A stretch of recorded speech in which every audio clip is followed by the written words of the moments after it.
Y'all, this story is crazy. You have got to listen to why this girl killed her mother and her mother's boyfriend this past weekend and what all she did leading up to it. So, a 16-year-old Florida girl is being held in juvenile detention, but she will likely be charged as an adult after she admitted to killing her mother and her mother's much younger boyfriend a few days ago. 16-year-old Julia Grace Egler stands accused of 2 counts of first-degree murder, and she had a very chilling message for her mom and her mom's boyfriend the night they returned home before they were killed. Reportedly, 42-year-old Kelly McCullum and 22-year-old Matthew Schejenrock, I hope I pronounced that correctly, they were killed this past Saturday night on July 6th. When they arrived home that night, before Julia began the killings, she told them, "Welcome home." This was after they had returned from being out that night. Multiple rounds were fired and the victims suffered from GSWs, but the violence did not end there. She did some very horrible things. So she first killed her mother, Kelly, with Kelly's own silver .38 special, and she then turned the gun on Matthew, who begged for his life,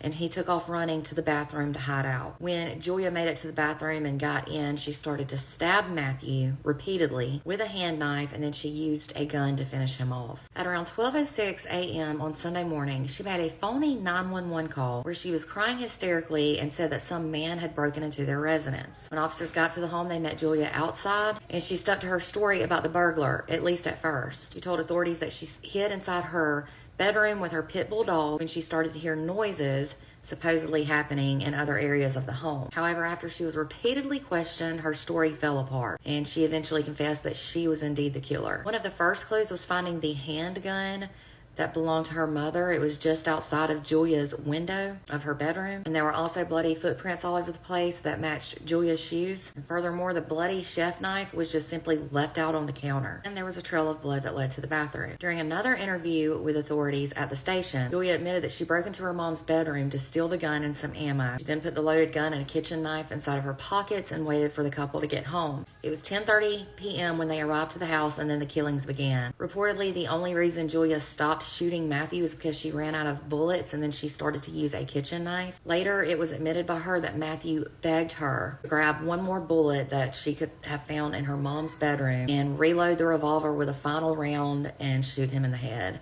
She said that he wanted her to end his misery that he was going through at the time. In the next hour of the interviews, she then admitted that she tried to stage it to look like a break-in. But the cover-up was sloppy, according to police, and there was glass found on the victims' bodies. There was also surveillance camera footage that showed footage that proved the burglar story was indeed made up. Now, as far as a motive goes, police said that Julia was not happy with her mom because Kelly, her mom, was not very accepting of her gender issues. She also did not like the fact that Kelly was dating a man that was so much younger than she was.